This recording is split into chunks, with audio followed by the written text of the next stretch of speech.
Po 50 rokoch vlastne nastáva taká situácia, že máme úplne nový proces schvaľovania územných plánov a úplne nový proces stavebného povoľovania.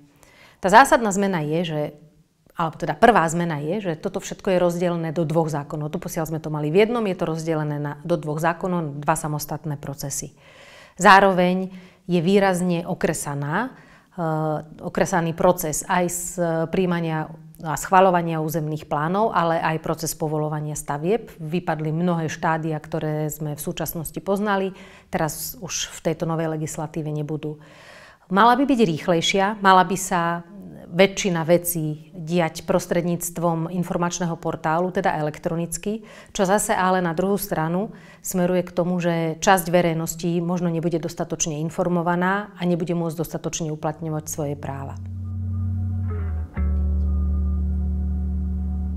Boli to stavebné úrady pri obciach, kto rozhodoval v prípade stavebného povoľovania. Toto už nebude platiť po novom.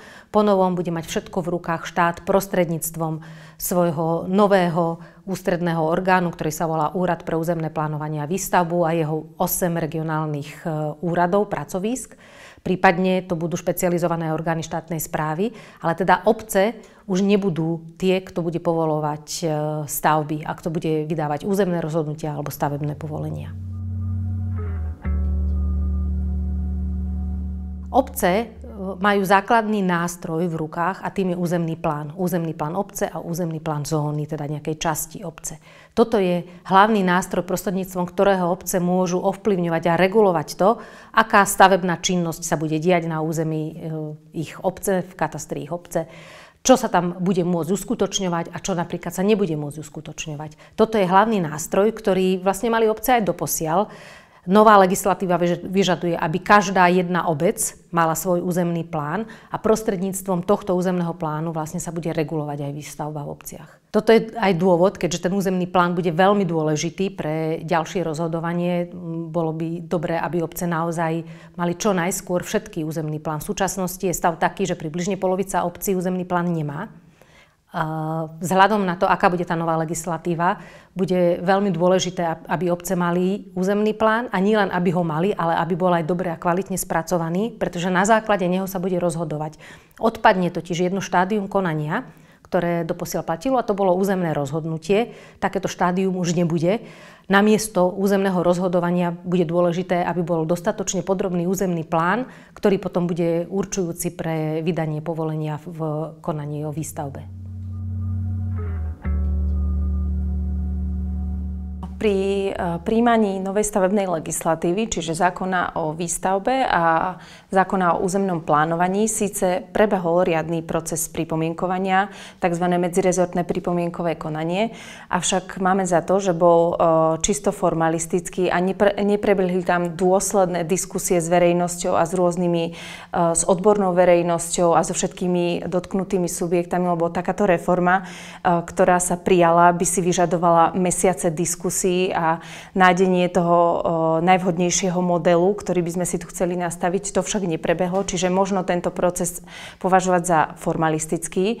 Avšak v súvislosti s týmito dvoma zákonmi boli novelizované desiatky ďalších zákonov a tie porušili brutálnym spôsobom, akým boli príjmané, porušili brutálnym spôsobom legislatívny proces, keďže boli predkladané prostredníctvom poslaneckých návrhov. Takto sa napríklad novelizoval zákon o posudzovaní vplyvov na životné prostredie, ktorý je naozaj kľúčový pri povoľovaní stavieb s významným dopadom na životné prostredie. Tu možno hovoriť o tom, že sme porušili aj Aarhuský dohovor, kde vlastne verejnosť má mať garantovanú účasť na legislatívnom procese pri tvorbe zákonov, ktoré sa týkajú životného prostredia.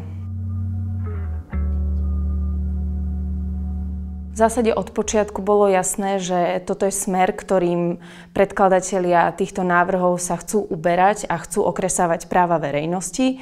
V podstate tie prvotné návrhy jednak zákona o výstavbe, ale aj zákona o územnom plánovaní úplne eliminovali účasť verejnosti alebo aj samospráv. Len vďaka tlaku verejnosti sa tam dostali nejaké ustanovenia, ktoré garantujú aspoň nejakú účasť verejnosti. Nie je optimálna, je to okresané oproti pôvodnému stavu, avšak aspoň niečo sa nám podarilo presadiť. Takisto v pri posudzovaní vplyvov na životné prostredie, čo je proces veľmi úzko súvisiaci s výstavbou. Pri veľkých stavbách s dopadom na životné prostredie sa práva verejnosti významne okresávajú. Tak ako bola tvorená táto legislatíva, bolo evidentné, že je to prodeveloperské. Dokonca v dôvodových správach sme nachádzali odôvodnenia, že z dôvodu požiadaviek stavebného sektora alebo developerov sa tam niečo presadzovalo. Čiže určite developeri budú v silnejšej pozícii ako verejnosť.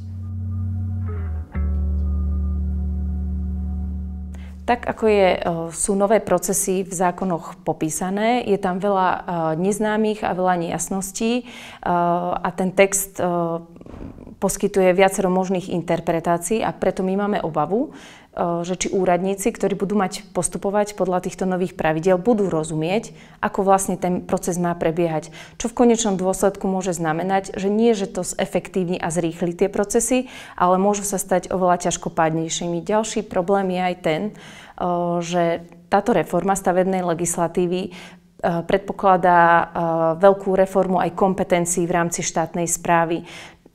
Čiže napríklad to, že výstavba ide preč z obcí, má ísť na novovznikajúce úrady regionálne, to, že Ministerstvo životného prostredia má byť príslušné na na povoľovanie časti výstavby. To sú obrovské zmeny, ktoré však vôbec nie sú ešte pripravené, nie sú na to vyčlenené peniaze a preto máme obavu, že za pár mesiacov nie je možné pripraviť takúto zásadnú reformu, aby bola funkčná od 1. apríla 2024.